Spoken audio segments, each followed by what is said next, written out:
Thanks to the support as a channel member, Brian Herman. It is going to take a long time to get over. It was brutal. Losing in the Champions League final like that. Spurs as well. My goodness. The only thing that's going to make me feel better, the only thing that will make us all feel better, if you throw a nice big transfer budget at me this summer so we can go out and throw some cash around and go one better next year. Sound like a plan?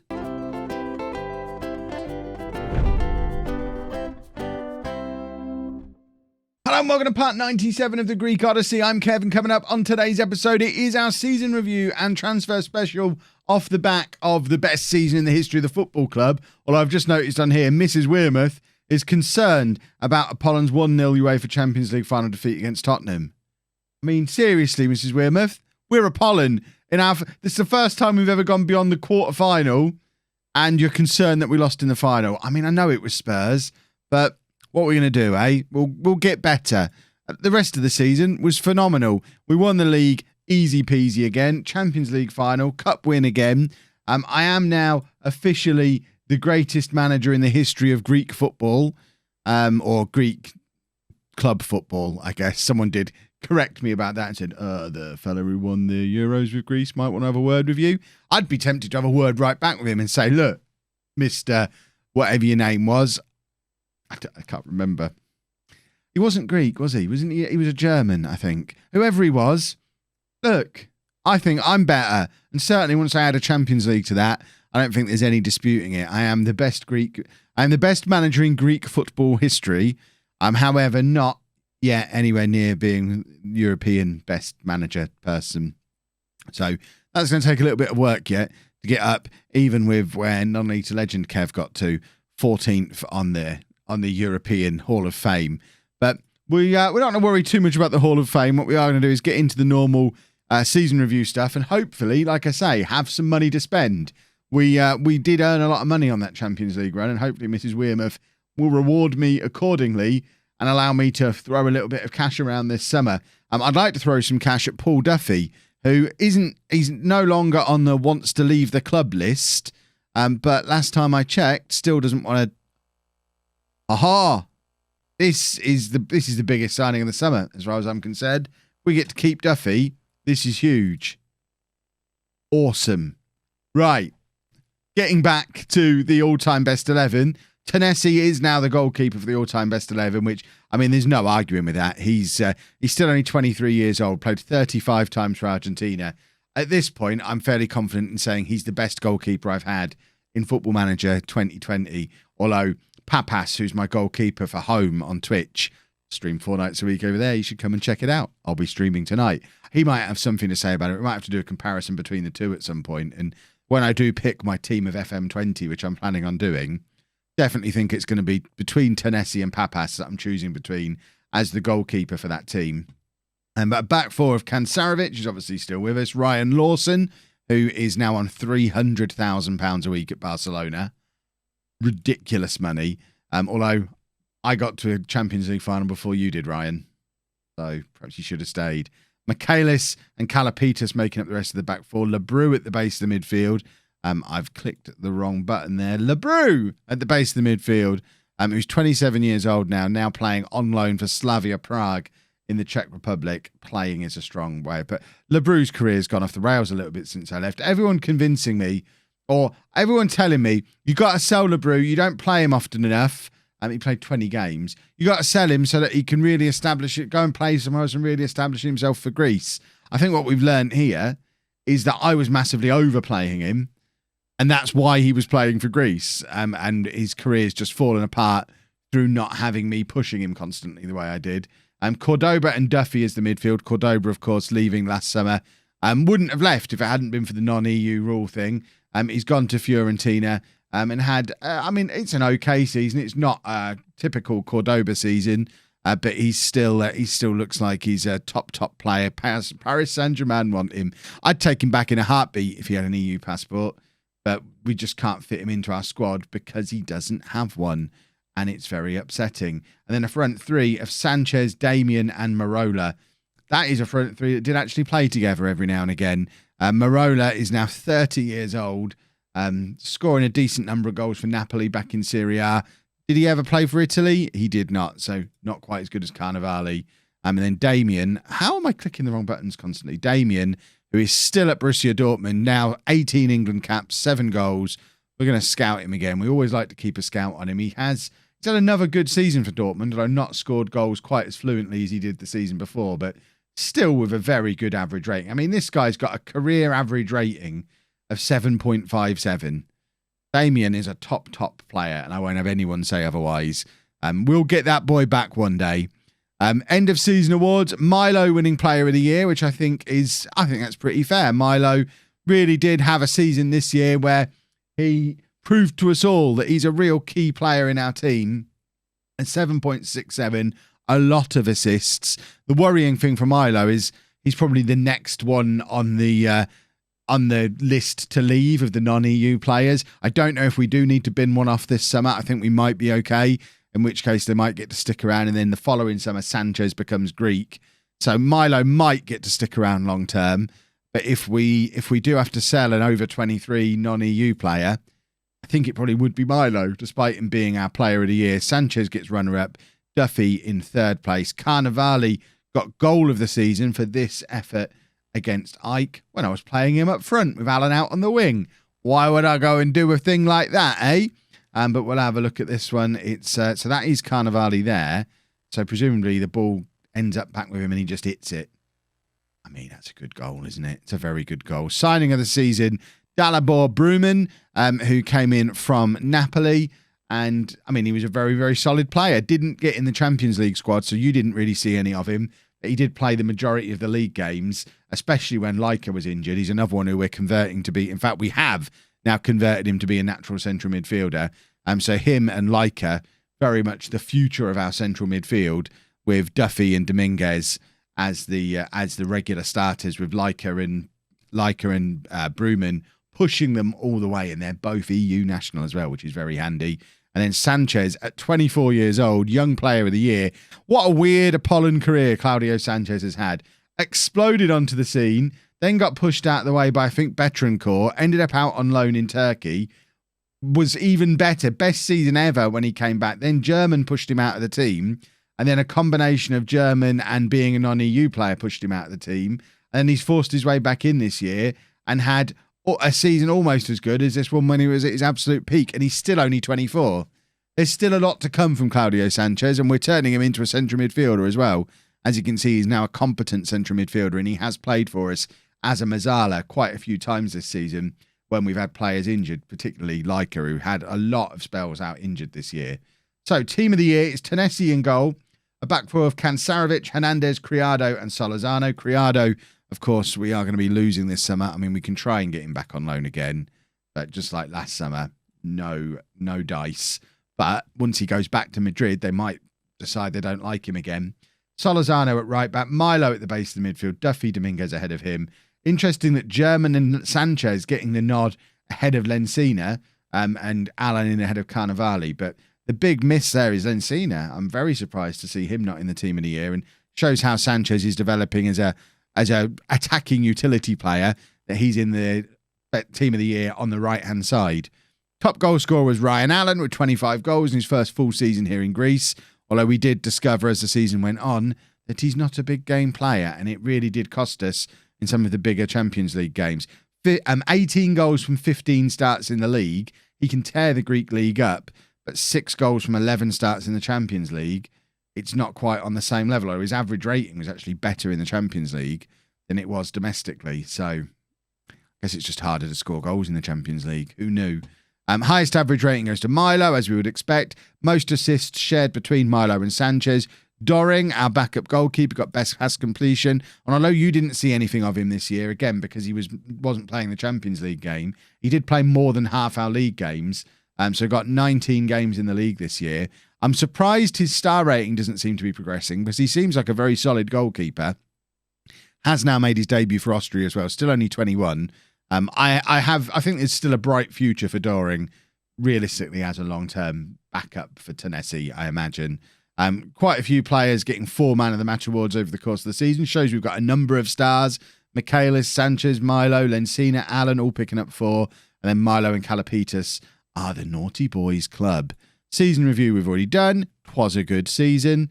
And this is a quick look back at the team of 2024. So this is actually the team that got to the Europa League final against Spurs.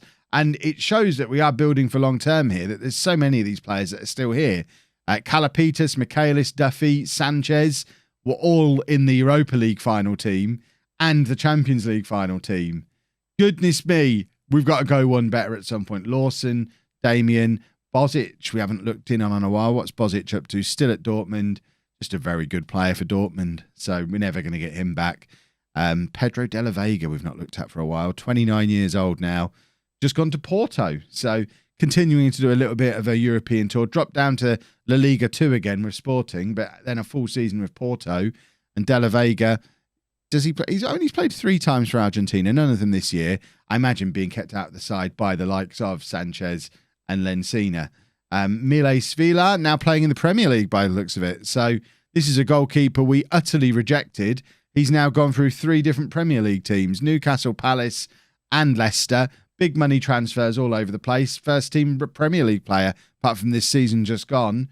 And then Jura, who's now 30, still at Saint Etienne. And Boldy. He never really worked out, did he? Camera. I mean, I'm not bothered about any of this lot really. Feliciano, still at Shenzhen in China. Right, club expectations. Mrs Wearmouth looking for high-profile players again. It's just silly. Wants us to maintain best youth system in the world. That's fine. Hold on. Why have we got develop the best youth system? Oh, so in the next 5 years, she wants me to make it the best youth system in the world and then keep it there. I guess that's fair enough. Wants to continue winning the Greek League, which again makes sense. And I mean, within 5 years, we've got to be winning the Champions League. Now we've got to a final. We've got to go and win the thing. Our team leaders are Michaelis, Duffy and Lencina. No issues with any of the 3 of them. I would expect them all to be here next year, so we don't need to rush and change any of this. End of season team meeting. We know that we want to come back and win the league again. The boys know that as well. That's just what we do. We win the league. Training camp destination. We always go to Austria. Should we go to Italy this year? Go to Italy. Don't know who he is. Apparently bringing in a new physio. Paris Saint-Germain want Tennessee. They can bite me. There's the UEFA Champions League dream team. So it's just Apollon and Spurs players. But Kansarovic, Criado, Solorzano, Jadon Sancho actually for Inter getting in as well. And then Ryan Allen in up front. But majority Spurs players. That's why they won it. And then Tennessee is the second place in the Champions League goalkeeper of the year. Criado, Kansarovic and Hernandez are the best 3 Champions League defenders. So a clean sweep for Apollon on defenders. Who knew I was building a good defensive team? We didn't have anyone on midfielders. And Ryan Allen finishes 3rd for Champions League forward of the season. Right, if we have a look at our team report, now we know Duffy hopefully will stay. I mean, he's still going to come off there as an expiring... Oh, no, he doesn't. But Criado has now been removed from this. So if we have a look to see what players we potentially need, I mean, we don't have a budget yet, so it's difficult to know. If we look for 3 stars, though, you can see we've got solid players in all positions. 3 good strikers, 2 good wingers. We've got German as well as backup. Duffy, Dominguez, but we know we've got the 2 youngsters as backups. Milo, but we know we've got Enrique as a backup. Kansarovic, but we've got Bruno Rafael. Michaelis, Hernandez. We probably need another defender here. We have got Jair, but we probably need a 4th centre-back. Solorzano, and we've got Calapitas, who's going to be here forever. And then Tennessee, and we've got During as backup. So really, all we need is a centre-back. We've got Medina, who now has his Spanish nationality, I think. He does. Is he any good? We need Criado back again, or an equivalent quality centre-back. And I think that'll do. I don't think we need to look to massively up. There doesn't need to be massive upheaval in any positions. All of these are young lads who have just got to a Champions League final and are going to get better. Allen's 23 years old. Sanchez is 24. Dominguez, I think, is 23. Leica's still a teenager, maybe? 20 years old, Leica, and missed it because he was injured. Hernandez is still 21 years old. Tennessee's 23. Solorzano's still only 20 years old. So we've got a lot of players who are going to get better. So I don't need to go out and replace a load of them. Let's just let them continue to get better. The only issue we're going to have is if we get any heads turned and big offers for players. But hopefully we're in a position with that bank balance after the Champions League run to be able to turn down any big offers, unless it's going to upset the players. But let's hit continue, see what kind of transfer budget we get. I'm hoping for 20, 30 million pounds budget so we can go out and get a defender and not have to sell. Let's see if Mrs Wearmouth's on the same wavelength or if she's just going to give me £1 million again and make me grumpy. Mrs Wearmouth is on my wavelength. She's upped the wage budget and given us an actual usable transfer budget as well. This is our time, boys and girls. We're going to go and finish the squad, and next year, we're going to win the Champions League and spend some money. Remember how I needed a defender? Well, obviously I spent the entire transfer budget on a winger from Barcelona. Marc Pedraza, Spanish former under-21 international, 23 years old, 3-star current ability, 4-star potential, right winger. We actually have some proper competition for Lencina on the right now. So we've got Lencina and Pedraza on the right, and then German and Sanchez on the left, meaning we don't have to mess around with playing strikers out in the wing anymore. The main attraction to this guy was just how quick he is. 19 acceleration. Just, he's fast. If you think Lencina's good, he offers something a little bit different. He's much quicker and more physical than Lencina is. Not quite got the same vision or mental attributes, but they're both as good as each other technically and attacking. So this is just your quick physical guy. This is your more cerebral guy, but they're both awesome. And they're 23 and 24 years old. This club is going places, boys and girls. We don't have a defender, though. We're just going to have to go with what we've got because he did cost £29 million. So that's a massive chunk of our budget gone. In more positive news... Oh, hello. What's all this? Non-EU players. We'll deal with this in a minute. In more positive news, Duffy has signed his new contract. We are having a problem with Caio Henrique, though, whose contract is up at the end of the season, and we can't even discuss it with him now. We've got an issue where he won't go past the promises screen, despite me agreeing to everything he asks for. So he puts his demands up, which is like squad player, then regular player, and then that's it. There's no major demands on there. I click to agree to that, and he says, we're not making any progress. So I do it again. I tried adding extra stuff. I think he's just being a jerk. So we offered him out to clubs, and now no one wants him either. So we might be about to make a loss on Enrique next summer. He is 20 years old. We spent £14 million on him. He is a very adequate reserve for Milo, but not quite ready to be a regular starter for us yet. I mean, he could start the majority of league games next year, and it won't be too much of an issue.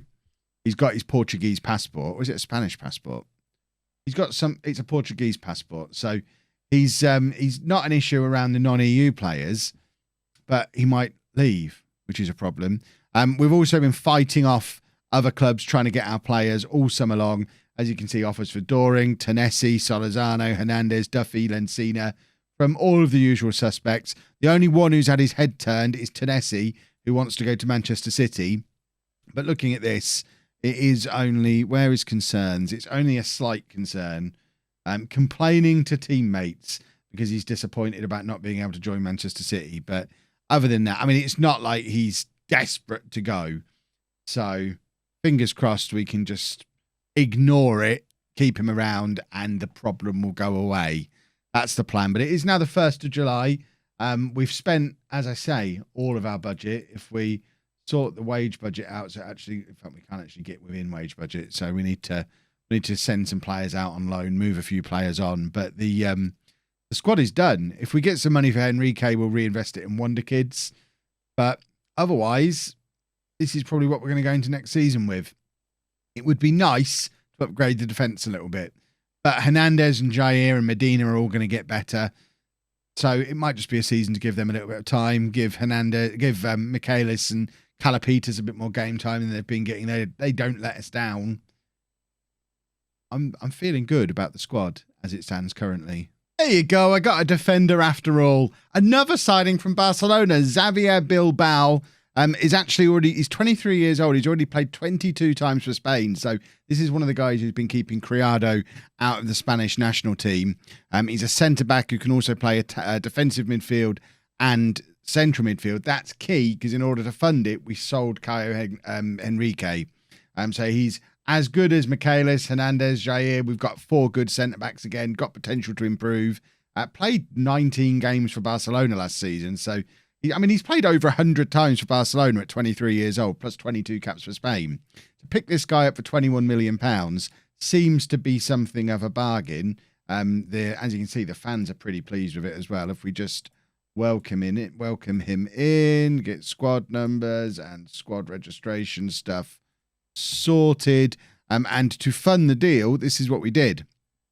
So the main one is that Caio Enrique has gone to Benfica. You saw before, he didn't want to sign a new contract. His contract was up at the end of the season. Yes, he's a youngster who had lots of potential, a genuine Brazilian wonder kid, but we spent £14 million on him. He didn't want to re-sign. We've managed to sell him on at a slight profit and bring in a player who can play in the same position as him better and also cover a position we needed. So although it's not ideal to lose a wonder kid, I think we've actually upgraded the squad by doing it. There's also work permit shenanigans going on. So Doris Lee Chermont, who is another one of our Brazilian wonder kids at 20 years old, he came back from his loan in Spain with 11 days needed to get his Spanish work permit. So we've sent him back on loan again.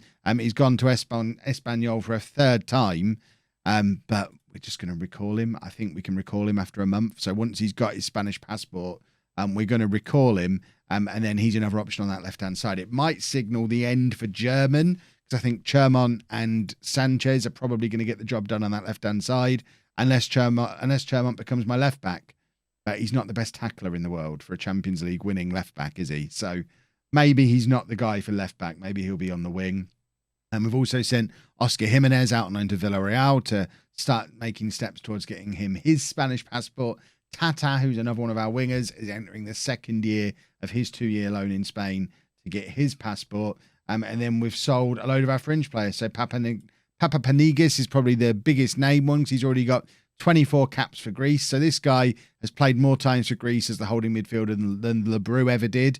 Despite very rarely playing for us, he's had a variety of loans over the last few years and has now gone to play in the UAE. And we've also signed Uga Senturk, who we've taken a bit of a loss on. We spent £10 million on him 3 years ago. Never really worked out. He was on loan at Panathinaikos last year and has now gone to Benevento in Serie A for a lot less than we paid for him. We took a bit of a hit there. We've also sold Serapas to Porto, who's another one who was never going to get in our team. So let's send him out to a team who might play him, get him some game time. And we've strengthened Ike by letting them have Antonio Gatto, who we signed for $2.5 million. Oh, sorry, we signed for $9 million. Ooh, another one we've taken a loss on. Loaned him out to both Olympiacos and then Panathinaikos, and he's now gone permanently to Ike. This boy has done the Greek tour already, and he's only 21 years old. But hopefully he finds a home at Ike and helps them in Champions League qualification and all that kind of stuff. Talking of all that, I haven't noticed anything come through about coefficients. So if we go and have a little rummage of our own, how do I remember how to do this? I think you go here and then, yeah, that one, isn't it? Nation club coefficients. So we are 7th. Turkey have actually gone above France. So Turkey progressing quicker than we are, which is something of a worry. How have they managed that? They've just had a good year. You know, we got to the Champions League final, but still ended up not performing as well as Turkey, who must have had a couple of teams do really well in the Europa League, presumably. But it's very much a big 7. We're well ahead of the Netherlands, Portugal. But I am surprised to see Turkey forcing France out. And France have got a problem here, I think, looking longer term. If we just have a look at qualification spots as well, the fact that we've not had a notification suggests that probably hasn't changed this year. So, yeah, we're still 1 Champions League group stage, 1 qualifying stage. When we were... Oh, no, we did get that when we were 6. We did get 2 and 1. I was going to kick off then, but Turkey with 2 into the group stage and 1 as well. So Turkey leapfrogging us both. We need to deal with that problem. 1 Europa League spot and 2 Conference League spots. So This year, it's going to be us and who else is in the Champions League? Who finished second last year? Greece, by the way, did all right in the World Cup. So the manager didn't get sacked. That was the other thing I was hoping for this summer. Where are they? There you go. Making it through to the third round, getting knocked out by England. Manager not been sacked, so we've got at least another 2-year wait before we can try and get the Greek job. But we are going to continue to try. That's still the plan. And so it's Ike who are going to be... Yeah, Ike will be with us in the Champions League this year, as long as they've qualified. I hope they have. We need them to do a job for... they've not. That's not gone through yet. We need them to get into the group stage. We need to push back above... We need to push back above Turkey and get France gone. France are done. Let's push them out of the top 6 altogether. And us and Turkey are charging through. I think it's probably... You're wondering why Turkey are having such a good time. Because they're one of the nations we've got loaded. So it's just it's the nature of Football Manager. If you have a country loaded, they do quite well. So when I play in England and I have Scotland loaded, we've seen Scotland win the World Cup and stuff like that. So I guess that's why Turkey are doing so well, because they're a higher reputation league than Greece to begin with, and it's a loaded nation. So that's why they're doing as well as they are. France, of course, not loaded, neither are England or Germany. So I'm guessing if we were to just simulate this for 100 years, your big 4 leagues would be Italy, Spain, Greece and Turkey. I imagine we won't get to that point during the save, but I think that's where it would be headed. So this is the team report now with those transfers. Money-wise, I think we are done again. We probably need to sort this with a couple of loans leaving the club.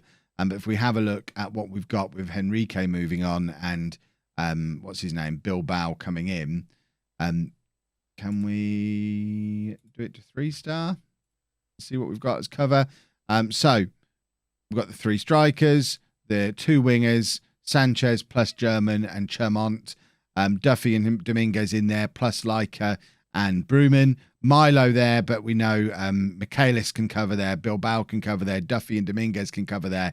So there's lots of players to cover for Milo. If Milo gets an injury, it's a problem. We're kind of going with a little bit of a risk without an out-and-out backup to him this year, but hopefully we won't end up regretting it. In defence, we've got Michaelis, Hernandez and Bilbao, plus Jair is in there as well. Solorzano as our right back, but we've got Kalapitas, we've got Hernandez, who can both play right back. Kansarovic as our starting left back, plus Bruno Rafael, plus Chermont. And then Tennessee with Doring as a backup. That, to me, is a very nice looking squad. We haven't looked at this screen for ages because we always have everybody, but there's your media dream 11. So Bilbao, the signing of Bilbao has gone down quite well, as you would expect. Solorzano and Tennessee, the 2 best players in the Greek Super League. And all we've got to do now is survive the rest of the summer with clubs trying to steal our players constantly. Offers for Tennessee, Doring, Solorzano, Michaelis, Lensina, Bruman, Leica. Sooner or later, there'll be a big offer that someone wants to take. Tennessee still disappointed in not being able to leave. Carnevali wants a new contract, so we can probably sort that. And just hope we keep hold of the rest of the players. I hope there's like 90 seconds left on this video, because that means we didn't sell anyone. This is the squad I want to go into next season with. Now, I know it's something of a tradition that we win the Wearmouth Cup every summer, but this year, look at who we played in it. We got the big guns in. Bayern Munich, Barcelona, Juventus. We beat them all. 3-1 over Barcelona, 3-0 over Juventus, 2-0 over Bayern. We've won the Wearmouth Cup once again. I know it's only pre-season friendlies, but stuff like that really does bode well for the future of the club. Also in exciting news, we just turned down a record transfer offer. A £77 million offer from Manchester City for our right back, Roy Solorzano. £77 million. And we turned it down. Old Apollon, 2 years ago, 3 years ago, when we were the new Ajax, and we were just signing youngsters, selling one at a profit, and that was our business model. 2 years ago, we sell him. If we didn't have the Champions League run last year, we sell him. That Champions League run last year allowed us to afford to make the decision to turn down that offer and keep a good young player at the club. We've got a nice bank balance. We're pretending that isn't going to happen. We've got no transfer debt. So it's a little bit, I mean, we just need good Champions League run again. That's the thing. If we bomb out in the group stages of the Champions League this year, next summer we have to accept offers like the Solorzano one again. This summer, we're rolling the dice a little bit. We're keeping our boys together and we're going for it. And Tenessi's now happy to stay as well. So look at that. The season's not even started. We're already on excellent team cohesion, excellent dressing room atmosphere, excellent managerial support. Our team leaders are doing lovely things. Social groups are pretty much settled. It feels like it's going to be the year. Just cross everything. £102 million.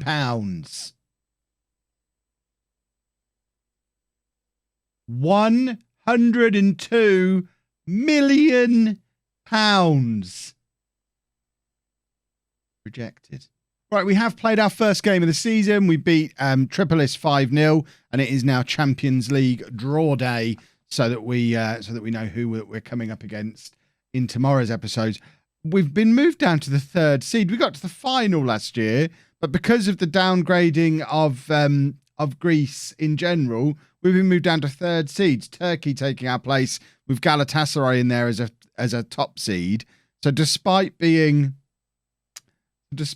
last season's finalists and having a 102 as our coefficient, we're down as third seeds. I mean, everyone in the second seed's got a better coefficient than us, but we have a better coefficient than Galatasaray, Bayern Munich, and Paris Saint-Germain, who all go in there as champions of their respective countries, presumably. Rubbish. We need to get our coefficient back up, because this is going to be a problem, because there's going to be two hideous teams in whatever group we end up in. I mean, look at the state of that. I guess Galatasaray and Atletico is doable. Anything with a German team in, I feel like German teams are doable. We've had good success against German teams over the years. I'd like to avoid English teams as much as I can, but at the same time, I don't think we need to fear Valencia. Paris Saint-Germain we've beaten before. That group is doable, even though Spurs beat us in the final last year. We know we can beat Juventus. We know we can beat Bayern Munich. But, I mean, Bayern Munich and Liverpool have both been in our groups in recent years, but having them both in there, ridiculous. That would be ridiculous. Right. Ajax get the group we wanted. Monaco in that group. I mean, we're going to have to make it work. Inter and Chelsea, both very good sides. Inter are the Italian champions, and we always struggle against Premier League teams. We might not. This might be the year we win the Europa League rather than the year we win the Champions League. I'm not feeling very confident looking at that. We need to have taken a step up. We need to be able to take it to Chelsea and take it to Inter and hope. That's the toughest group we've had in years. And it's all because of our coefficient being battered. It's Turkey's fault. So tomorrow, you're going to get Chelsea and Inter, which is going to give you a very good idea of how we're going to get on in that group. I mean, that Chelsea game, Chelsea at home, first up is key. We don't win that. Not a chance. We really need a win and a draw tomorrow.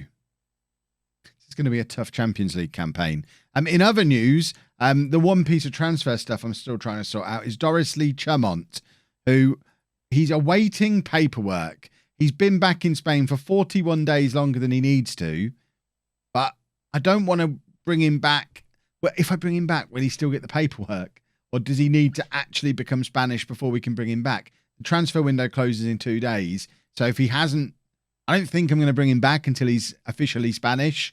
So if he doesn't become Spanish in the next 2 days, he's going to be there until Christmas.